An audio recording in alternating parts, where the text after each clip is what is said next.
Ndabasuhuje abakurikirana ibiganiro tubagezaho umunsi kundi hano kuri Mugisha TV, baba ari mu Rwanda ndetse n'abari hanze y'igihugu by'umwihariko aba diaspora, bahaye ikaze. Mwakomeje kubona ku mbuga nkoranyambaga zitandukanye hari amakuru ari gukwirakwira avuga ku musore wigaga muri RP Tumba, RP Tumberereye mu karere ka Rulindo, aho bivugwa ko uyu musore yaje kuba yakiyicira ndetse akica na sheri we bakundanaga. Aba bombi ngo babasanze muri ghetto y'uyu musore yabagamo hafi y'ishuri, aho basanze uyu musore amanitse mu nzitiramibu yapfuye, uyu mukobwa nawe aryamye kuri sima imbere y'igitanda cy'uyu musore nawe yapfuye.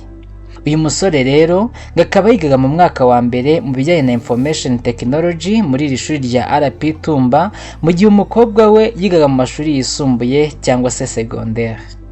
Aba bombi rero ngo bari basanzwe bakundana, umwe ari sheri wundi, ariko haza kuzamo agatotsi, aba bose baratandukana, umwe acukwe n'undi acukwe, ndetse ngo bamara n'igihe kinini batavugana kuri telefone. Murabizi rero ko urukundo rumera, hari igihe iyo mwakundanye rwose ari abantu bakundanye bya nyabyo bagatandukana, hari igihe gutandukana rwose ngo buri wese acukwe birangire bijya bigorana. Hari igihe rero usanga agatima k'urukundo kagikomeje kuba muri umwe.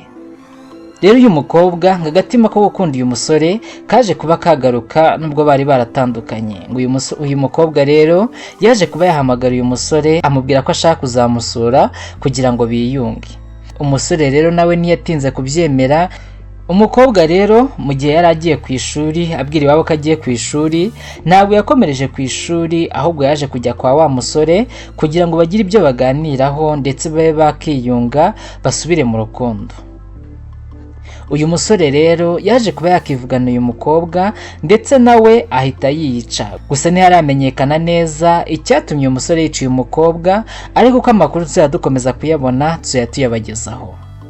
Uyu musore rero akimara kwica uyu mukobwa yaje kuba yakandikira urwandiko mbere yuko nawe yica. Yandikira urwandiko ababyeyi b'uyu mukobwa ababwira ko yamajije kumwica ndetse anabarangiraho umurambo w'uri. Ababyeyi babo bombi bari bazi ko bakundana, dore ko ngo no muri segonderi bize ku kigo kimwe. Rero uyu musore akimara kwandika urwo rwandiko, abantu baraje basanga ghetto y'uyu musore irafunze ndetse banakomanze bumva nawe bikirije, niko guhuruza polisi y'u Rwanda kugira ngo ibatabare. Baraje rero bahita bamena iyo nzu, binjiye mu nzu basangamo iyi mirambo y'aba bantu babiri. Aya makuru rero yakomeje kuvugisha abantu benshi bacitse ururondogoro bibaza bati ni gute umusore ungana gutya, umusore w'imyaka 20 yifata akica mugenzi we ndetse nawe akica. Uyu musore rero biravugwa ko yari afite imyaka 20 mu gihe umukobwa we yari afite imyaka 19.